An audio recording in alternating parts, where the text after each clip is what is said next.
네, 지난주에도 설명을 드렸었는데요. 아무래도 좀 시간이 촉박하다 보니까 자세하게 설명을 못 드리고 급하게 좀 지나간 느낌이 있어서 지난주에 했던 거를 조금 복기를 하면서 그렇게 다시 진행을 해보도록 하겠습니다.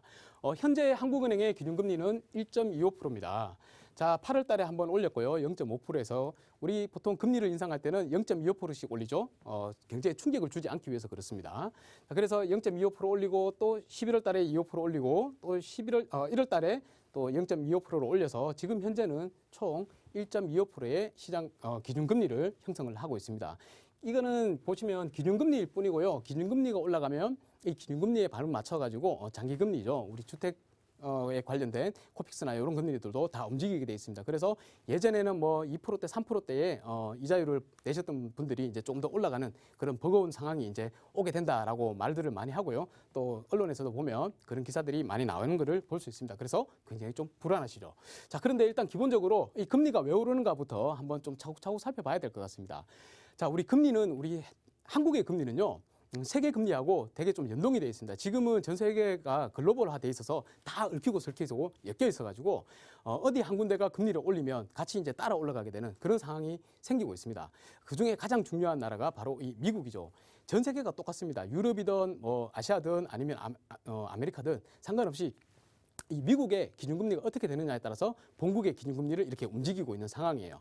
근데 보면 미국이 일단 11월 달에, 작년 11월 달에 소비자 물가 지수가 엄청나게 올라왔었죠. 6.8%입니다. 지금도 마찬가지입니다. 굉장히 올라와 있는 상태고 우리나라도 마찬가지죠. 이 글로벌 공급 체인이 좀 무너진다고 해가지고 공급이 좀 막히니까 이 비용 쪽의 측면에서 원재료 측면에서 가격이 상승하는 바람에 소비자 물가 지수마저 건드려버린 그래서 6.8% 뭐 한 7%대로 올라와 버린 그건 한 20년 만에 처음 보는 그런 물가 상승률이라고 해요. 지금까지는 뭐 저금리 상황에서 또 저물가 시대에 그렇게 고착화 되어 왔었는데 지나고 보니까 깜짝 놀라게 이렇게 많이 올라와 있더라. 이게 바로 우리 지금 현재 겪고 있는 그 코로나 때문에 그런 상황이 벌어진 거죠.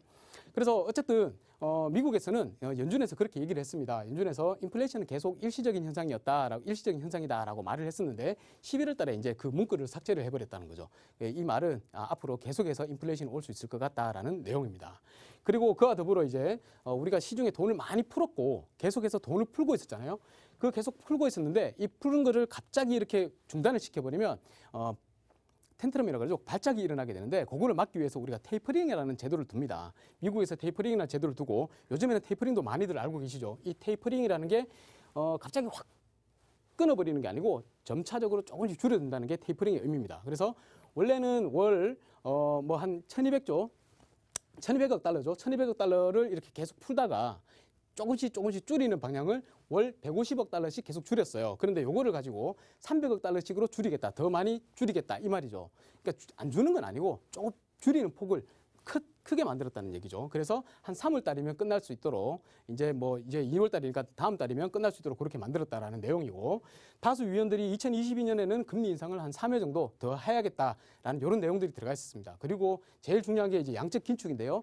양적 긴축은 뭐냐면 이제 이때까지 풀었던 돈을 거둬들이겠다. 이런 거를 이제 논의하겠다라는 말이 나왔습니다. 그러다 보니까 금융시장에 충격을 받을 수가 없겠죠. 돈이 이때까지 계속 풀려났었는데 이제 줄이겠다 그러니까 그것 때문에 우리나라도 미리 선제적으로 좀 금리 인상을 해왔는 겁니다. 이게 보시면 이제 미국과 우리나라의 금리, 이제 기준금리 움직임을 보고 있는 건데요. 보시다시피 거의 미국과 동일한 수준으로 이렇게 발맞춰서 움직이고 있는 것을 알 수가 있습니다. 지금 현재는 우리나라는 기준금리가 올라와 있는 상황이고요.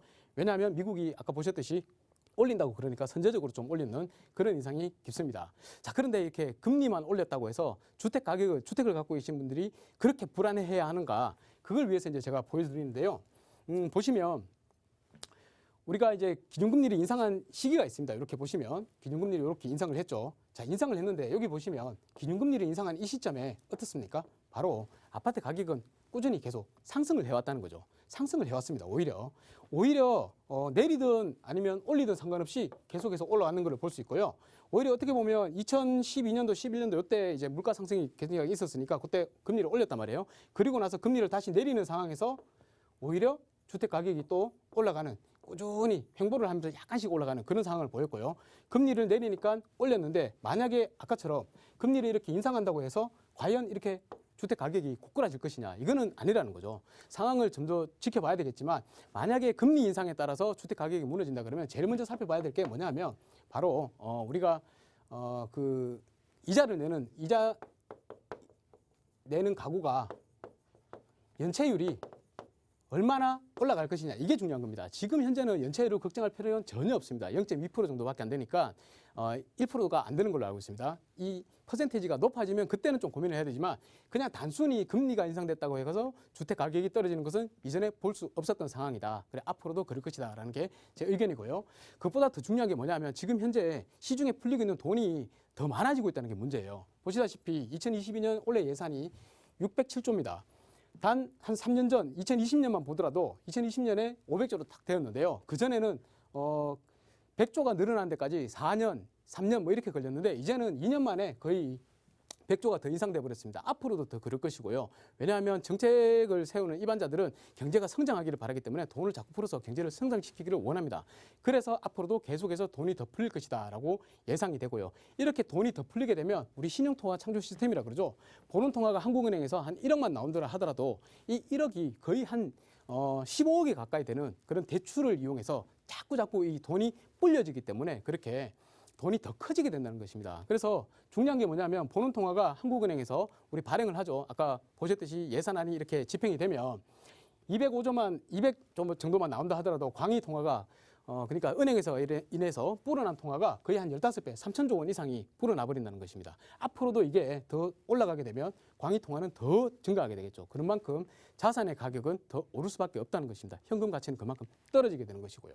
그게 가장 중요한 포인트가 아닌가 그렇게 생각이 됩니다. 아까 말씀드렸듯이 가계대출의 연체율이 지금 사상 최저입니다. 0.2%니까 아직까지는 고민할 필요가 전혀 없는 것 같다라는 게 제 의견입니다. 자, 물론 이제 결론을 드려야 될 텐데요. 앞으로 집값은 금리 인상과 집값 상관관계는 별로 없다는 것을 보셨습니다. 그리고 이제 지금은 대출 규제로 인해서 신용화폐 시스템이 일시적으로 중단되는 상황일 뿐이고요. 만약에 대선 후에 경기 부양책이 나온다. 그래서 돈을 또 풀고 대출을 또 팡팡 해준다. 그렇게 되면 어떻게 되냐? 어마어마하게 또 자산 가격이 상승하는 모습을 목도하실 수 있게 될 것입니다. 그래서 우리 시청자분들께서는 향후에 시간이 지나면 당연히 인플레는 오는 것이고 현금의 가치가 떨어지기 때문에 인플레가 오는 것이죠. 돈이 풀리기 때문에 그렇죠. 가장 기본적으로 아셔야 될 것은 돈은 계속해서 만들어진다는 것입니다. 만들어지는데 그 세부적인 상황에서 대출을 쪼이느냐 푸느냐에 따라서 더 상승하거나 덜 상승하는가가 있을 뿐이지 돈은 계속해서 풀리기 때문에 돈이 계속 풀리기 때문에 자산이나 다른 가치들은 올라간다. 현금 가치가 떨어지는 만큼 올라간다만 확실히 머릿속에 넣고 계시면 이렇게 아파트 가격이 좀 주춤한다 하더라도 큰 걱정 안 하셔도 될 겁니다. 그래서 여러분들께서 제가 핵심으로 짚어드렸는 금리하고는 별 상관관계가 없다.